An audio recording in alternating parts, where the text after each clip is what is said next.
Հայրենիքի Մարգարիտը համարվող Գորիսում հայ-ֆրանսիական պատմության մեջ առաջին անգամ բացվեց հյուպատոսական գրասենյակ։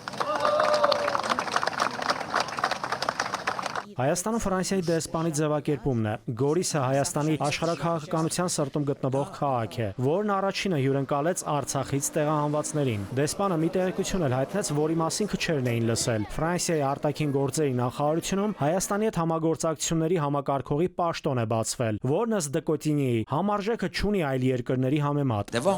Գորիսը քաղաք է, որը խաղաղություն է կառուցում տարածաշրջանում։ Գորիսը մի քաղաք է, որը միշտ եղել է խաչմերուկում եւ հենց խաղաղության կառուցման է միտված եղել քաղաքի ջանքը։ Գորիսը նորից կդառնա խաչմերուկ եւ մեր ներկայությունը այստեղ շատ կարեւոր է։ Հայաստանն իր հերթին է բարձր գնահատում Ֆրանսիայի աջակցությունը Հայաստանի ինքնիշխանությանը, տարածքային ամբողջականությանը եւ ժողովրդավարության հետագա ամրապնդմանը, երկկողմ եւ եվրոպական ձևաչափով Ֆրանսիայի ցուցաբերած օժանդակությանը Հայաստանի պաշտպանական կարողություններին եւ տնտեսական դիմակայունության ամրապնդմանը։ Հայաստանի Հանրապետությունը չնայած արկա բոլոր մարտահրավերներին վճռական ջանքեր է գործադրում տարածաշրջանում տևական խաղաղության հաստատման համար,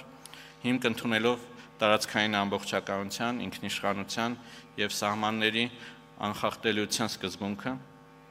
որոնք փոխադարձաբար հարգելու հանձնառությունը Հայաստանը եւ Ադրբեջանը ստանձնել են Ալմատայի հռչակագրով։ Հայաստանի արտաքին գործերի գերատեսչության ներկայացուցիչը եւս մեկ անգամ հաստատեց. Հայաստանը պատրաստ է անհապաղ ստորագրել եւ հետագայում վավերացնել խաղաղության համաձայնագիրը։ Փոխարտգործնախարարը նշեց. մտահոգությունները հասցեագրելու ամենահստակ, ուղիղ եւ կարճ ճանապարհը համաձայնագրի ստորագրումն ու վավերացումն է, որով խաղաղ համակեցության դարաշրջան կբացվի տարածաշրջանում։ Նաիրի Մուրադյան, ժամը լրատվական։